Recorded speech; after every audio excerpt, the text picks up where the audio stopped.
Okay, left and right, circumference are 140. The wings looks quite aggressive.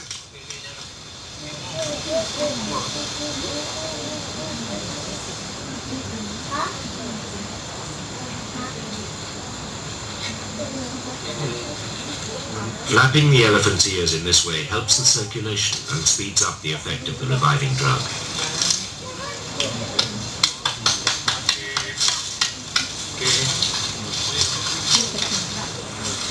As you see, the weapon looks okay, but if you see the forest over here is flat.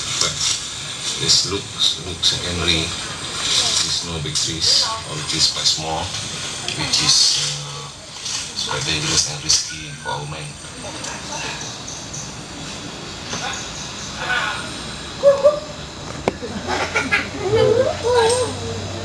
Young males are considered particularly dangerous. They're keen to assert themselves and so more likely to attack. Vincent is no exception.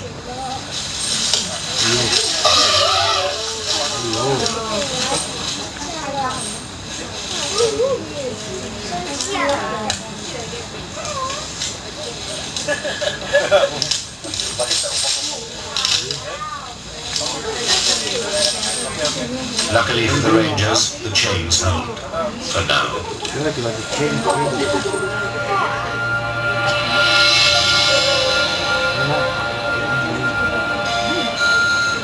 When it was too dark and dangerous to continue the hunt, Vincent and Carolina were secured for the night.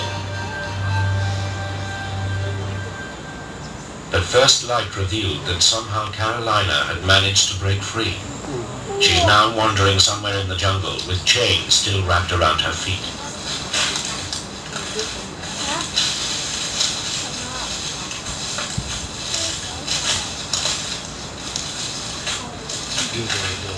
The team must forget about finding the rest of the herd and concentrate on recapturing Carolina.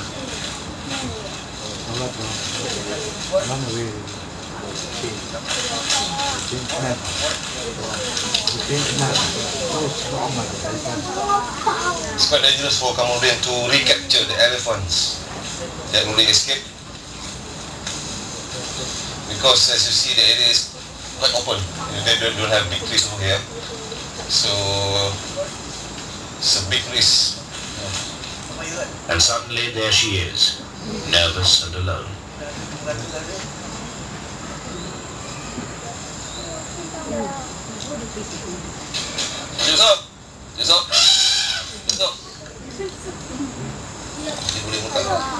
This time she will only be partially sedated.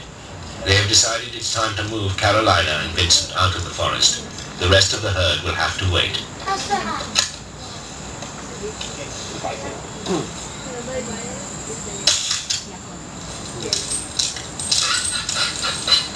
Carolina manages to pull out the dart, but it's too late. The drugs have already been fired into her bloodstream. You can take out the drug.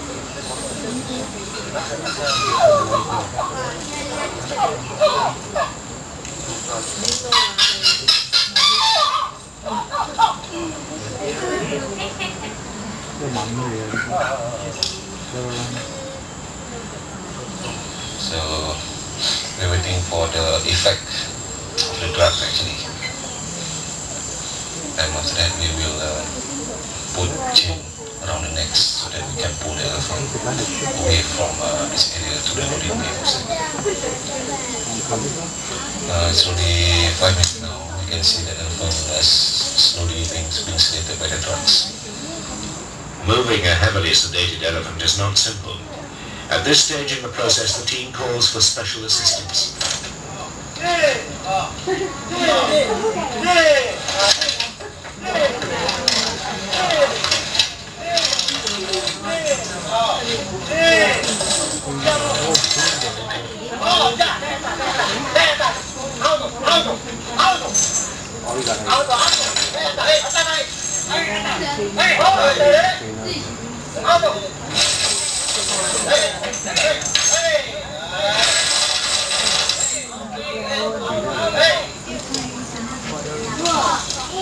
Tame working elephants have been enlisted to move hundreds of wild elephants before.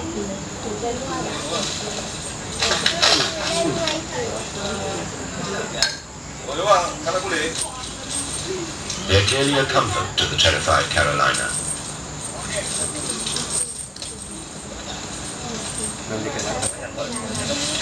You can see that our tame elephant can, we kind of like work together. They always work together like this, so you can see that they touch the wild elephant, so maybe they put some contact so that the elephant, so make the elephant maybe calm down, you know, relax, be more cooperative. So the thing will be under control, everything will be fine.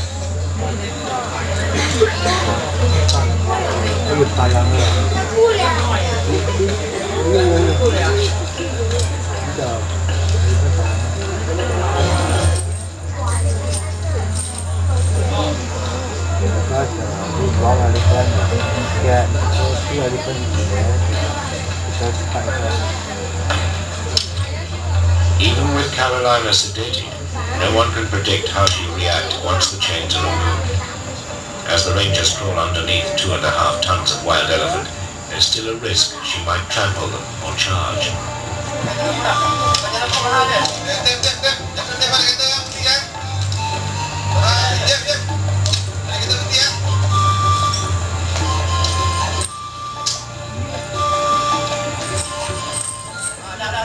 You have to sedate the elephant just enough for the elephant to carry themselves away.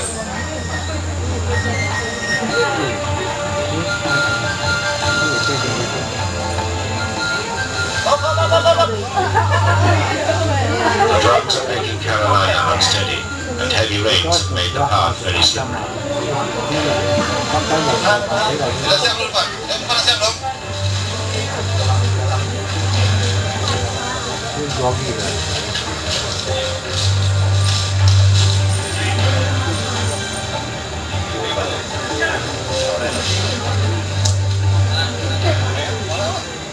The translocation team has little money and few resources. They must do a complex and hazardous job as best they can. However stressful the process is, it's probably better for the elephants than staying in the steadily shrinking jungle.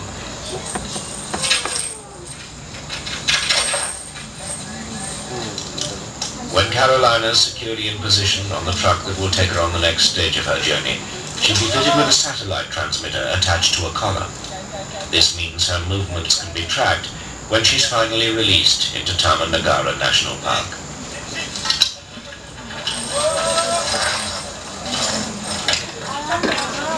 Salman Saban has been working on the project for some time. The objective of this research to know about the home range of the elephant. Then after that, we know how big area the elephant want to use for their roaming. The male elephant have about 400 plus km square, and female is about 1000 plus. Because this color can transmit the data in terms of latitude, longitude, then we can show the dot on the map, so we can know how big the home range of the elephant. But the team has never actually followed a collared elephant on the ground after release, and the number they can afford to collar is limited. So they will have no answer to the crucial question: does a herd that's been split up ever manage to reform? Without this follow-up information, the value of elephant translocation is being questioned. For the elephants, it's the start of a new chance for life, but the journey is long and difficult. To reach Taman Negara forest will take 14 hours, 8 hours in an open truck, and then 6 hours on a barge up the river.